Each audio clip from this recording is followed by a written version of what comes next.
He copied a batch of classified files from his job onto his personal machine, planning to use them to build out his resume. His computer was running a piece of consumer antivirus software from a company called Kaspersky Lab. Within weeks, according to Kaspersky's own later investigation, that antivirus software had detected unfamiliar hacking tools hidden among his files, tools that were later traced back to an elite NSA team known as the Equation Group. The software did exactly what antivirus software is designed to do. It flagged the unknown files as suspicious and uploaded a sample to the company's servers in Moscow for deeper analysis. Somewhere between that automatic upload and the analyst who reviewed the file, some of the most sensitive cyber weapons belonging to the United States government ended up sitting on servers controlled by a Russian company. The United States government would go on to ban Kaspersky software from every federal computer in the country. Congressional hearings followed. The story became one of the most infamous cybersecurity incidents of the decade. And at the center of it was not a hacker, not a virus, not a foreign spy breaking through a firewall.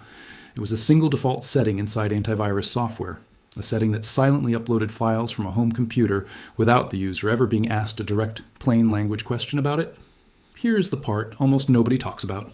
That exact same mechanism, a security feature that automatically uploads files from your computer to a company's servers when it cannot identify them, is running on your Windows PC right now. Not Kaspersky, Microsoft. It is built into Windows Defender, the free antivirus software sitting in your taskbar with the little shield icon, the one that comes pre-installed on essentially every Windows machine on Earth. It has been running by default since Windows 8 launched in 2012, and it is still running today in 2026 on hundreds of millions of PCs, most of whose owners have never been given a clear explanation of what it actually does. Think about the scale for a moment. Windows runs on well over 1 billion active devices worldwide, spanning home laptops, corporate workstations, government machines, hospital terminals, and small business servers. Windows 8 was the release where Microsoft folded its previously separate Microsoft Security Essentials product directly into the operating system and rebranded the combined package as Windows Defender, turning what used to be an optional download into something baked into every fresh installation. Every version since, Windows 8.1, Windows 10, and now Windows 11, has carried the same core cloud-connected architecture forward, expanding it rather than scaling it back. That means the mechanism behind the Kaspersky NSA incident hasn't just been running on one contractor's home PC. Some version of it has, in effect, been quietly built into the default configuration of the single most widely used operating system on the planet for well over a decade. This is not a conspiracy theory, and it is not an accusation that Microsoft is secretly spying on you the way a piece of malware would. What it is a story about a default setting that quietly ships your files, your download history, and your folder structures off your machine, wrapped inside software that most people trust completely because it came from Microsoft itself. Let's be clear about what this video is and is not. This is not a video telling you Windows Defender is garbage or that you need to abandon it for a third-party product. In many respects, Defender is a genuinely capable piece of security software, and turning off the wrong parts of it can leave you meaningfully more exposed to real threats. What this video is a plain language explanation of a set of features that Microsoft has documented but never prominently explained, features that most users have never consciously agreed to, and a walkthrough of exactly what you can change if, once you understand what is happening, you decide you want more control over it. To understand what is actually going on, you have to separate Defender into its component parts, because the marketing language, Windows Defender, makes it sound like one simple thing. It isn't. It is at least 3 separate systems bundled under one shield icon, and each one behaves completely differently. The first piece is the local antivirus engine, and this is the part most people picture when they think of antivirus software. It runs entirely on your machine using a database of known malware signatures called definition files. These get updated automatically, usually once or twice a day. When Defender scans a file and finds a match against something already in that local database, the whole process happens offline. Nothing leaves your computer. No data is transmitted anywhere. From a privacy standpoint, this part of Defender is completely unremarkable, and there is no meaningful reason to disable it. The second piece is where things start to change, and it's called cloud-delivered protection. This kicks in whenever Defender encounters a file that its local definitions cannot immediately classify, which, given how fast new software and new threats appear, happens constantly. Instead of just letting the file run or blocking it outright, Defender quietly reaches out to Microsoft's cloud servers and asks for a verdict. This exchange happens in milliseconds, invisible to you.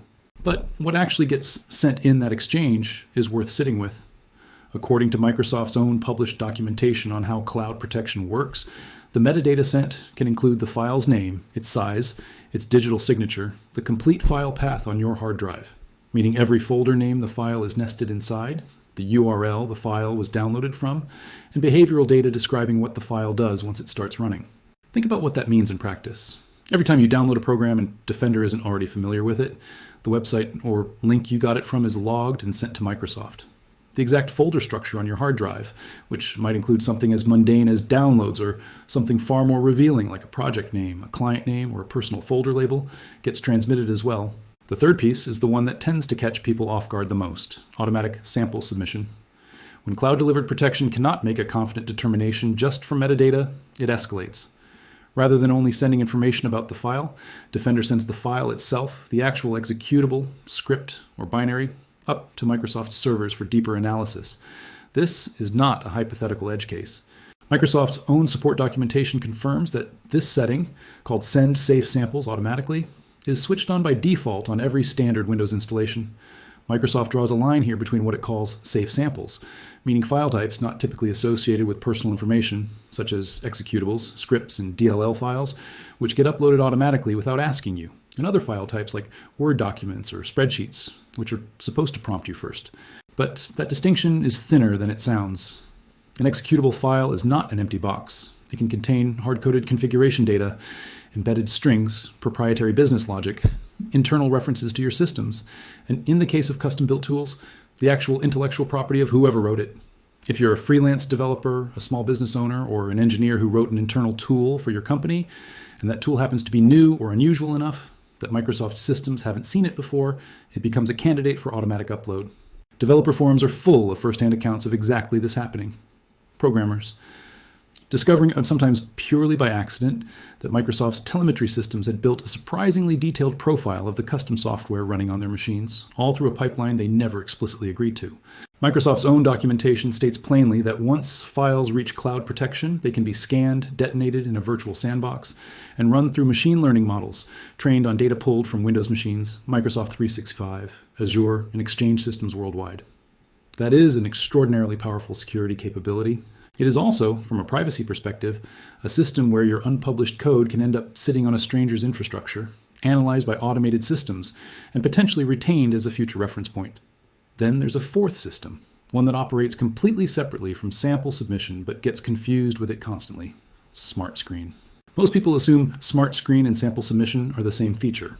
They're not. SmartScreen is Microsoft's reputation checking system, and its most important characteristic is what it does with URLs. Every time you download a file from the internet and try to run it on a Windows machine, the specific web address that file came from gets sent to Microsoft as part of a reputation lookup. Everyone. A private download link a client emailed you, a file pulled from your company's internal portal, a personal cloud storage link you use to move something between two of your own devices. All of it gets checked against Microsoft's servers, which means all of it gets logged there, at least momentarily, as part of the reputation check process. It's worth pausing here on a distinction that matters, because it's easy to blur SmartScreen's reputation checks with the deeper sample submission pipeline, but they solve different problems and expose different information. Reputation checks are essentially asking, has anyone else on Earth seen this specific file or this specific link before, and did it turn out to be safe? Sample submission is asking a much deeper question. We don't know what this file does, so let us actually run it and find out. One is a lookup against a database. The other is a live analysis of your file's contents and behavior on infrastructure you don't control. Both are transmitting information off your machine, but the second one is transmitting far more. None of this is secret in the sense of being hidden or illegal. Microsoft documents cloud protection, sample submission, and SmartScreen on its public Microsoft Learn platform, and references them in its privacy statements. But there's a real difference between documented somewhere in a technical support article and clearly explained to the person setting up a new laptop. Ask yourself honestly, when was the last time you read Microsoft's privacy documentation before setting up a Windows PC? Almost nobody has. And that gap between technical disclosure and meaningful in-the-moment consent is really the core issue this video is about. It hasn't changed across Windows 8, Windows 10, or Windows 11. In fact, the direction has arguably moved the wrong way. In 2023, Microsoft announced it was retiring Defender's built-in VPN-style privacy feature, which had offered users encrypted browsing and IP masking on public networks, folding its resources into other priorities instead. That removal came not long after Microsoft raised the price of Microsoft 365 subscriptions for the first time in over a decade. The one component of Defender explicitly built to protect your privacy from outside parties was quietly phased out. The components that send information about your files back to Microsoft remained fully intact and still default to on. So who does this actually matter to? The honest answer is that for the average person doing average things, browsing, streaming, using mainstream software, this system is mostly invisible and mostly low stakes. But there are specific groups of people for whom these defaults represent a genuine professional or personal risk, and it's worth walking through them individually because the framing matters more than the fear. Software developers are probably the most directly exposed. Every time you compile a new tool, a client project, a freelance deliverable, or an internal company script, you're creating a file that is, almost by definition, unknown to Microsoft's global reputation database. And that newness is exactly what triggers a sample submission candidate. Your compiled binary, containing your logic, your architecture decisions, and potentially proprietary algorithms your business depends on, can be uploaded automatically, with no dialog box asking your permission first. Security researchers face a more acute version of the same issue. People who study malware for a living intentionally work with files that are not just unfamiliar to Microsoft's cloud, they're actively malicious by design, run inside carefully isolated sandbox environments for research purposes. If automatic sample submission is switched on in that kind of environment, it can upload live malware samples off-network, disrupt a controlled research workflow, and potentially flag the researcher's own systems. This is precisely why cybersecurity research labs almost universally disable cloud-connected antivirus features on their analysis machines. It isn't carelessness about security. It's a demonstration that people who understand this mechanism at a technical level consistently choose to turn significant parts of it off. Journalists and activists represent arguably the most sensitive category of all. Anyone working with confidential sources, handling leaked or whistleblower material, or running privacy-focused communication tools carries files on their machine that can have real-world consequences if exposed. A folder named after a source, a draft investigation, a contact list. Those are not the kinds of files that should be sitting, even briefly, on a third party's cloud infrastructure. And this isn't a hypothetical worry invented for dramatic effect. The Kaspersky NSA incident from the opening of this video is the clearest documented real-world example of precisely this scenario playing out. A security tool with automatic sample submission enabled by default, uploading sensitive files from a home computer to a foreign company's servers, without the user consciously choosing that outcome in the moment. Healthcare workers and financial professionals form another significant group. These fields routinely rely on specialized software, imaging tools, custom database interfaces, internal client management systems that are niche enough to be unfamiliar to Microsoft's global systems. When Defender encounters that kind of software for the first time on any machine, it can trigger the same cloud submission pipeline. If those applications handle patient records or financial account data even indirectly, the metadata being transmitted, including file paths that might contain identifying folder or file names, starts brushing up against real regulatory compliance questions. Microsoft's own documentation acknowledges that personal information can, in some instances, unintentionally be included in what gets submitted. That single word, unintentionally, is carrying an enormous amount of weight in that sentence. Business owners running any kind of proprietary internal software face a scaled-up version of the developer problem. The very first time Defender encounters an internal tool on any machine inside your organization, it can trigger the cloud workflow. Multiply that across every new employee's laptop, every fresh Windows installation, every internal update to a custom tool, and you have an organization whose internal software is being fed into an external telemetry system, department by department, machine by machine, usually without anyone in IT or leadership ever explicitly signing off on it. Even outside these specific professional categories, there is a broader group worth mentioning. Anyone who simply values knowing what their own computer is doing. You don't need to be a journalist protecting a source or a developer protecting proprietary code to feel uneasy about a folder full of personal documents, family photos organized by event, or half-finished manuscript having its file paths and names quietly logged somewhere you can't see. Privacy doesn't require a dramatic justification to matter. The fact that a default setting is transmitting information about your files without a clear, upfront explanation is reason enough for plenty of ordinary users to want to say in the matter. Beyond what Microsoft says it does with your data, there's a second separate question. What happens to that data when Microsoft's own systems are compromised? In January 2024, Microsoft disclosed that a Russian state-linked hacking group known as Midnight Blizzard had broken into its corporate network by exploiting a weak password on an old legacy test account. The attackers gained access to email accounts and documents belonging to members of Microsoft's senior leadership team, as well as its own security and legal staff. And the intrusion is believed to have gone undetected for weeks before Microsoft caught it. Then, in December 2024, security researchers and Microsoft itself confirmed a Windows Defender vulnerability, formerly tracked as CVE 2024-49071, that stemmed from an improperly secured search index. That index had been built by Defender to catalog private and sensitive files, but it failed to properly restrict who was authorized to view the information inside it, meaning an attacker with some existing level of access could potentially pull sensitive file content across the network. Microsoft patched the flaw on its own servers, so ordinary users didn't need to do anything, but the underlying point stands. This vulnerability existed inside a system whose entire job is aggregating file data pulled from hundreds of millions of Windows machines.